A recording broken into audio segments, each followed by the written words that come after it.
Assalamualaikum dan salam sejahtera utama TVS edisi 30 Jun 2021. Bersama saya Akmal Saleh dan ini antara paparan utama malam ini.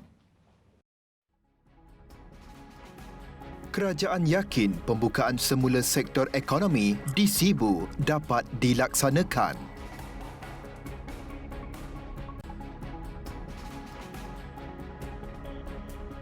Tiga sekeluarga kehilangan tempat berteduh, rumah kediaman musnah dalam kebakaran.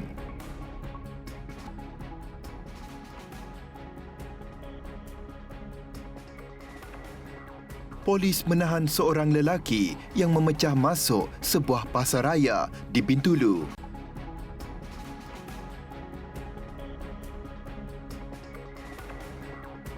Mayat warga emas tergelincir ke dalam sungai ditemui penduduk kampung.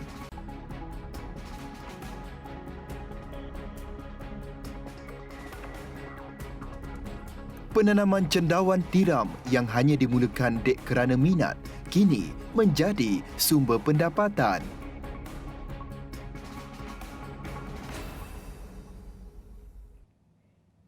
Kerajaan yakin pembukaan semula sektor ekonomi di bahagian Sibu dapat dilaksanakan pada pertengahan Ogos ini apabila 80% penduduknya sudah divaksinasi.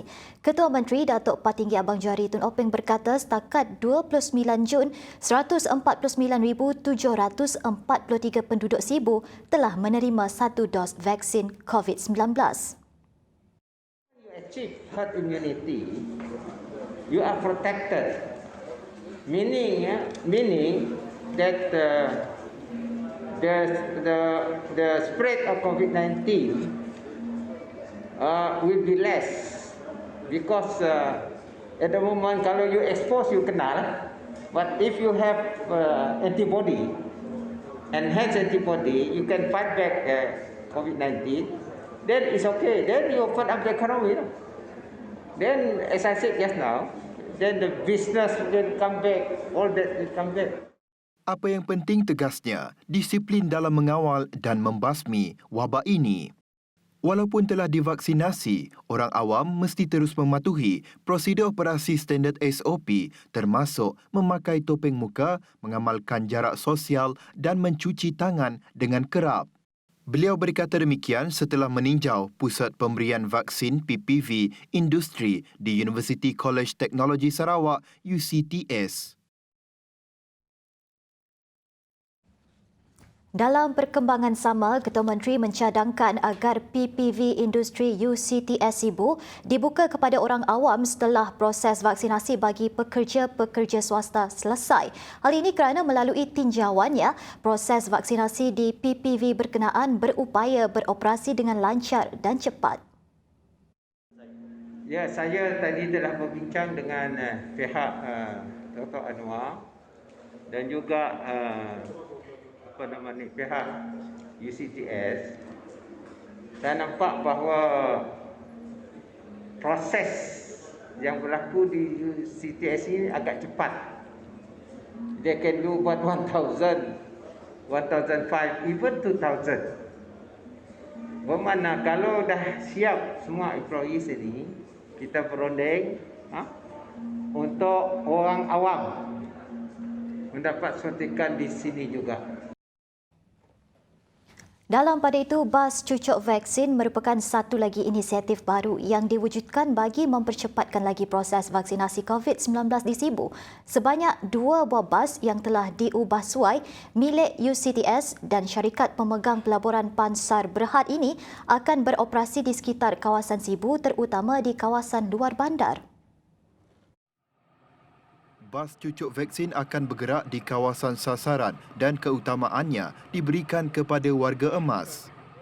Dan tadi saya telah diberi penghormatan untuk melancarkan 2 bas. Di mana bas ini akan menjadi sebahagian daripada mobile team for us to go to the targeted area, especially orang tua-tua yang tak dapat berjalan. Jelas Abang Johari, perkhidmatan ini turut mengguna pakai pendekatan cucuk dahulu, daftar kemudian. Give vaccination to people in that area yang tidak dapat datang.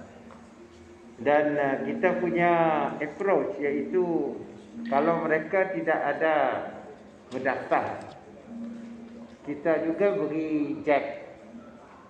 Dan lepas itu kita secretariat will register them.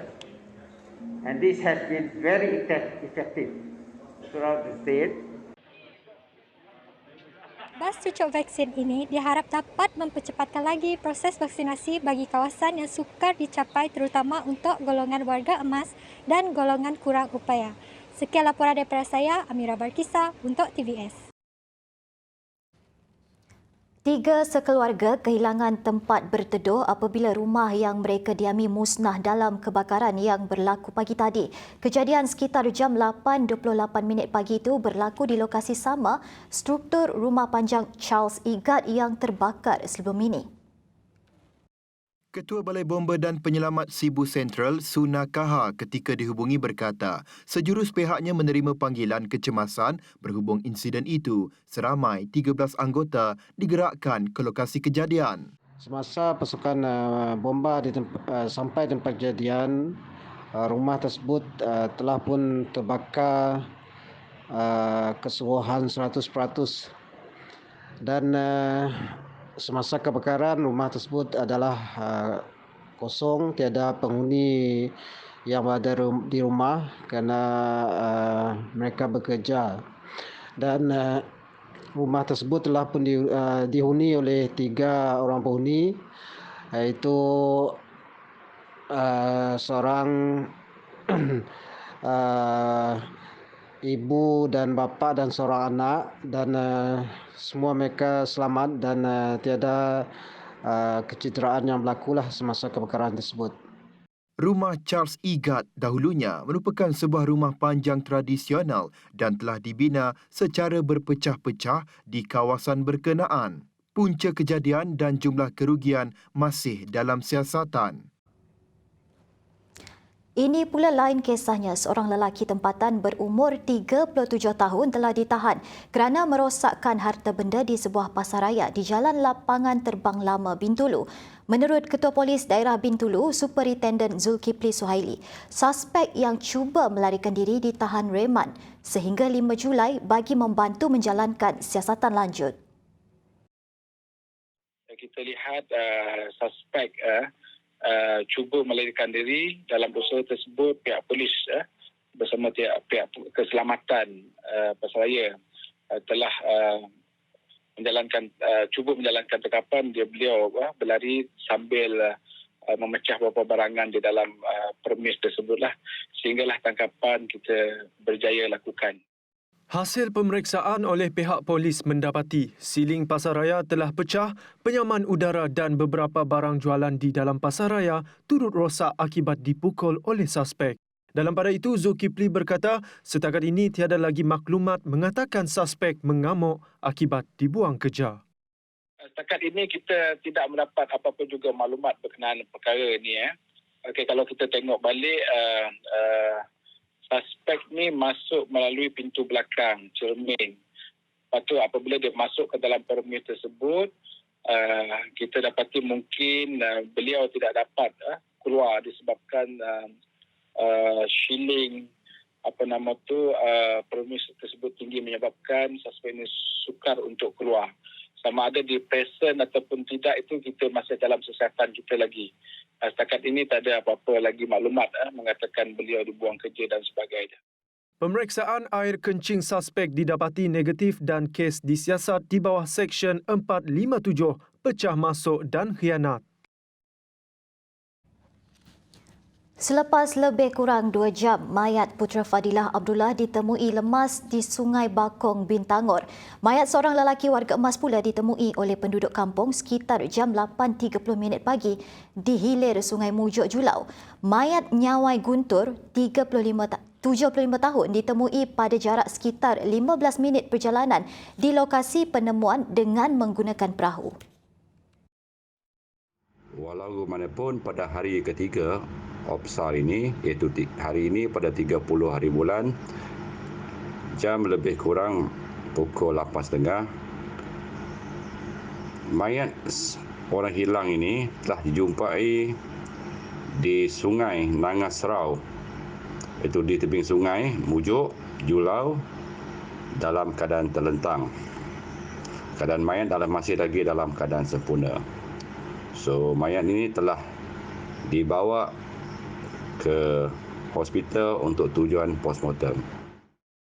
Dalam kejadian sekitar jam 4.30 petang pada Ahad, mangsa yang tinggal di rumah garasi Nanggau Ju Mujuk Julau dilaporkan tergelincir dari perahunya sebelum terjatuh ke dalam sungai dan hanyut di bawah arus deras pada waktu kejadian. Proses vaksinasi bagi kepada lebih 400 petugas parlimen dimulakan di beberapa pusat pemberian vaksin PPV sekitar ibu negara. Menteri Penyelaras Program Imunisasi COVID-19 Kebangsaan PICK, Khairi Jamaluddin berkata, ia merupakan persediaan kepada pembukaan sidang Dewan Rakyat dan Dewan Negara yang akan ditentukan tidak lama lagi. Kita mahu memastikan bahawa setiap petugas parlimen mendapat perlindungan sewajarnya bagi mengelakkan jangkitan berlaku. Pemberian vaksin itu turut meliputi kaki tangan parlimen dan staf yang terlibat dengan pencucian dan catering. Jelasnya, setiap ahli parlimen juga telah diberitahu bahawa staf yang akan mengiringi mereka ke Dewan Rakyat dan Dewan Negara juga layak untuk terima vaksin. Dengan harapan apabila parlimen bersidang nanti, kita akan ada fully vaccinated parliament. Dalam pada itu, Malaysia bakal menerima 1 juta dos vaksin AstraZeneca sumbangan daripada kerajaan Jepun pada 1 Julai dan 1 juta lagi vaksin Pfizer dari Amerika Syarikat pada Jumaat. Jelasnya, Malaysia amat mengalu-alukan dan menghargai sumbangan berkenaan yang melambangkan keprihatinan serta kepercayaan kedua-dua negara itu terhadap kerajaan Malaysia dalam usaha memerangi COVID-19 di negara ini dan sebagai sokongan terhadap program imunisasi global. Bekalan vaksin ini akan dapat memperhebatkan lagi program PIK dan seterusnya membantu Malaysia mencapai nilai-nilai ambang yang telah digariskan dalam Pelan Pemulihan Negara. Kesemua vaksin yang telah diperoleh akan diedarkan segera ke fasiliti dan pusat simpanan vaksin di seluruh negara untuk kegunaan PIK dalam masa yang terdekat.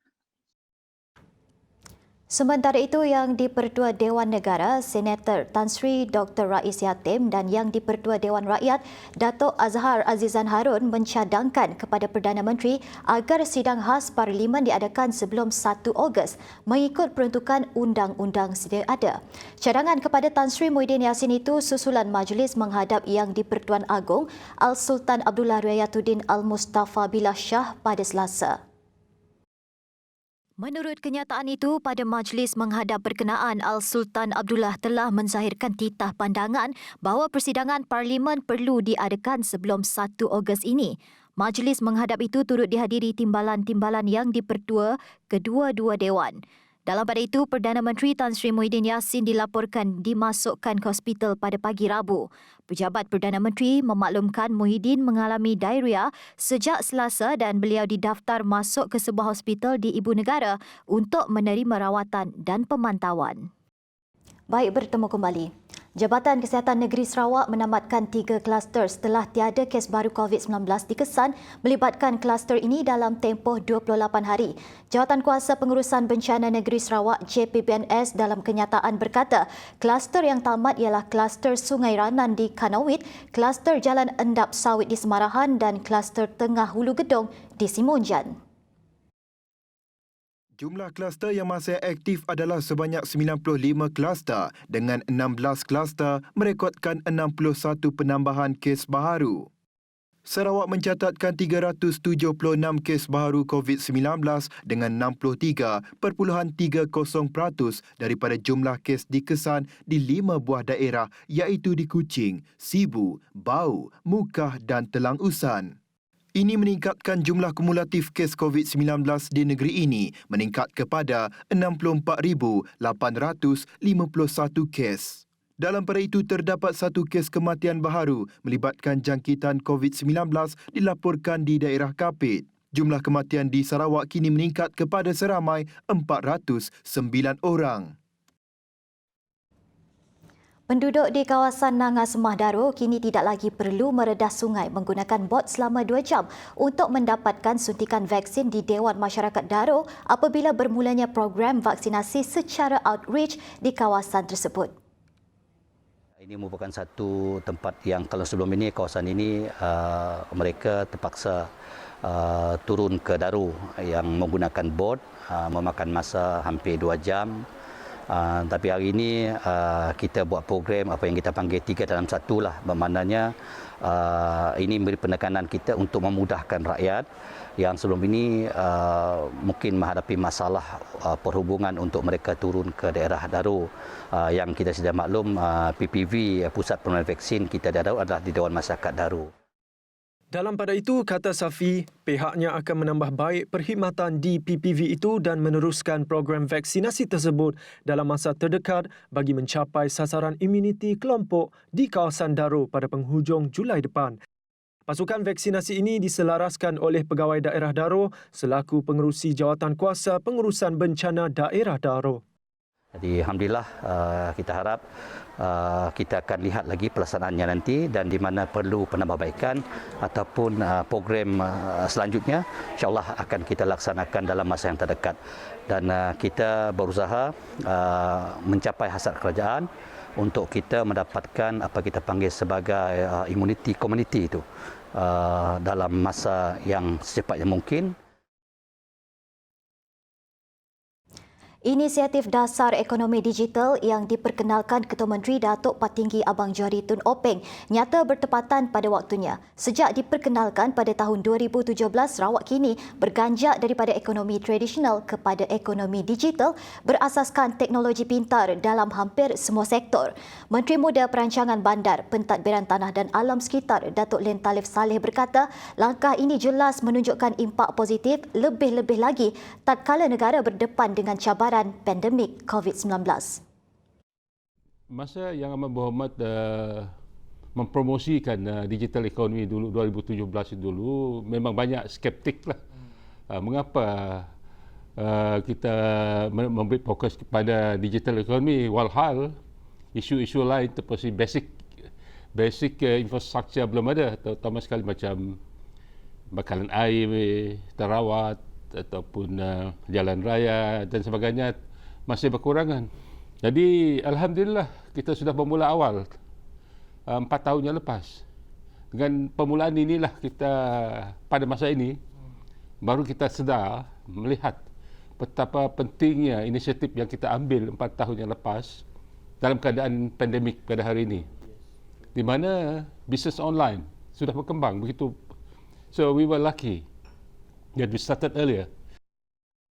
Jelasnya oleh sebab itulah Kerajaan Sarawak menggariskan strategi ekonomi digital 2018-2022 bagi menyasarkan seluruh negeri mencapai rangkaian internet. Jadi insya-Allah kita akan mencapai sekurang-kurangnya coverage. Kalau tidak 100%, sekurang-kurangnya 95% coverage seluruh Sarawak. Supaya dalam keadaan manapun kita dapat kita dapat berhubung dengan kebanyakan rakyat di seluruh pelosok negeri. Jadi oleh sebab itulah kita merasa bersyukur kerana kita mempunyai kepimpinan yang begitu mempunyai wawasan yang begitu jauh. Bermula daripada Pihin Sri dulu dan Allahyarham Tok Nan dan juga sekarang ini Abang Jo. Supaya dalam mana-mana keadaan pun kita dapat melihat dapat menangani masalah seperti ini.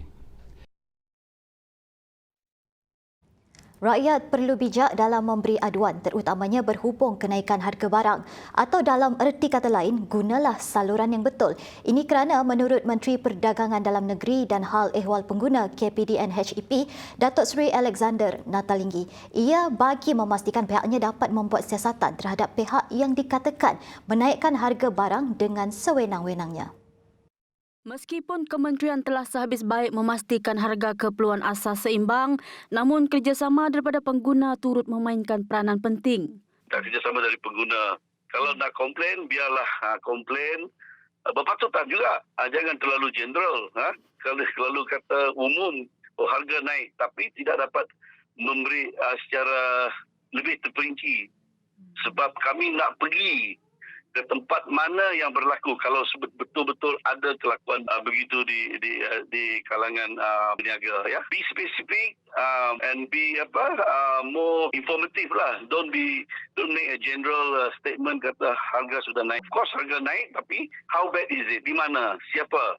So pengguna harus juga bijak. Pengguna must know their rights, ya. They have to be also wise in making purchases. KPDN HEP juga akan bekerjasama dengan beberapa kementerian lain dalam melaksanakan harga kawalan berasaskan nilai ambang minyak masak mentah CPO. Sehubungan dengan itu, KPDN HEP akan meneruskan dasar kawalan dan harga barang keperluan serta meningkatkan penguatkuasaan sedia ada bagi memastikan harga minyak masak 5 kg tidak melebihi RM30, sekaligus bekerjasama dengan beberapa kementerian lain. Jadi, untuk kita mencapai kawalan ini, KPDN HEP, Kementerian Perdagangan Dalam Negeri dan Halal Pengguna harus bekerjasama bersama Kementerian Kewangan dan juga Kementerian Pembangunan Industri Perdagangan dan Komoditi. 3 kementerian.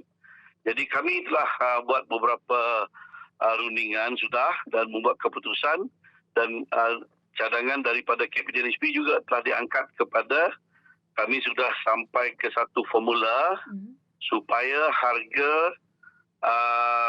yang tidak bersubsidi 5 kg itu tidak akan mencecah RM30 sekiranya harga crude palm oil, CPO, atau harga minyak masak minyak sawit yang ditapis tu, olein itu akan naik, sekiranya akan naik, ya. Sebab sekarang sudah turun sudah, ya. Perdana Menteri Tan Sri Muhyiddin Yassin mengumumkan moratorium bayaran balik pinjaman bank untuk tempoh 6 bulan akan diberi kepada semua individu tanpa mengira golongan B40, M40 atau T20. Pemberian moratorium tersebut tidak meletakkan apa-apa syarat seperti pengurangan pendapatan selain tiada semakan bagi mengesahkan sama ada pemohon hilang pekerjaan. Tetapi adakah rakyat bersetuju dengan pemberian moratorium ini? Jika ia, mengapa? Dan jika tidak sekalipun, mereka pasti ada sebab tersendiri. Ikuti laporannya bersama Nur Suhaida.